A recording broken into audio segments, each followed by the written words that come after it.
You think you know how to be there for your partner. You love them, you listen, you say things like, it's going to be okay.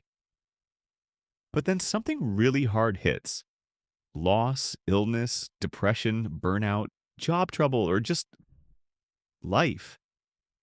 And suddenly you're not sure if you're doing too much or not enough.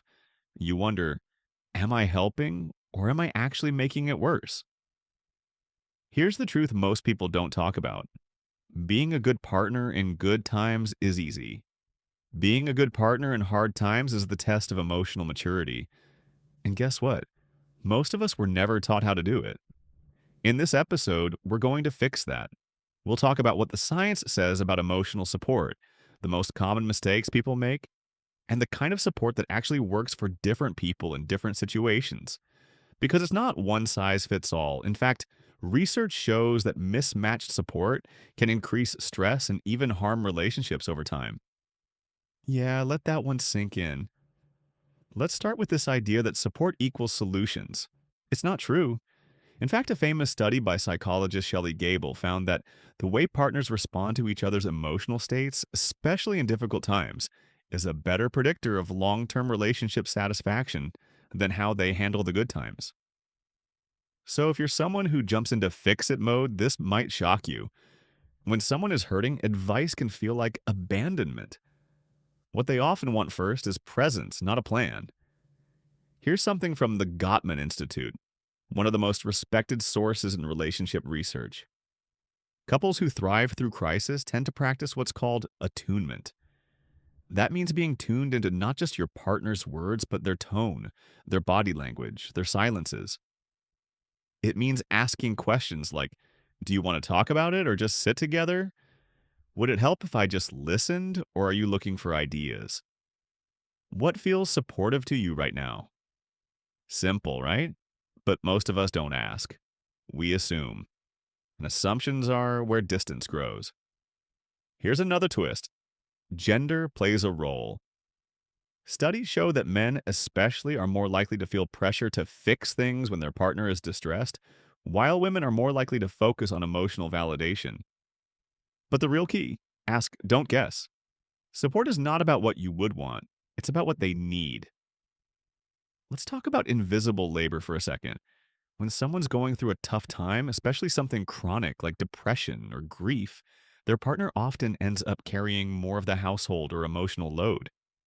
And it's easy to let that become a quiet resentment. But here's what helps: instead of suppressing your frustration or over functioning silently, name the emotional reality with compassion. Say something like, I know you're going through a lot and I want to support you. I also want to be honest that I'm getting stretched too. Can we figure out a way to stay close without burning out? That level of emotional honesty builds trust instead of emotional debt. Now, some people listening might be wondering, what if my partner pushes me away? What if they don't want to talk? Totally valid. And you're not alone. In fact, studies show that during high stress, avoidant attachment styles tend to shut down or isolate. The key here is patience without pressure. Keep showing up in small, non intrusive ways.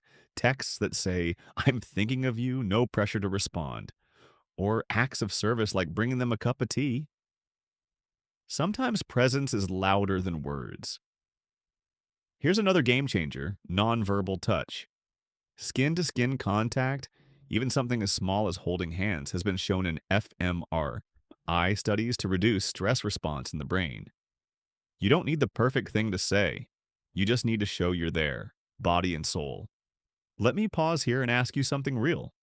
Are you supporting your partner in the way they feel loved or in the way you feel useful?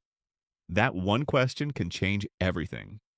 Before we close, I want to leave you with 5 research backed takeaways to hold on to when your partner is going through something hard. Presence is more powerful than problem solving. Be there first. Fix later if they ask. Ask what support looks like for them. Don't assume. Don't underestimate small acts of care: a glass of water, a silent hug, a warm blanket. Name your own limits with love. Boundaries are part of real intimacy. Check in regularly. Emotions change. So does the kind of support they need. Relationships are not about being perfect, they're about being available. And if you're listening to this right now, I already know you're trying. That matters. And hey, if you ever feel lost, here's the golden phrase: I'm here. I love you. I don't have all the answers, but I'm not going anywhere. Say that, mean it, and you're already doing more than most.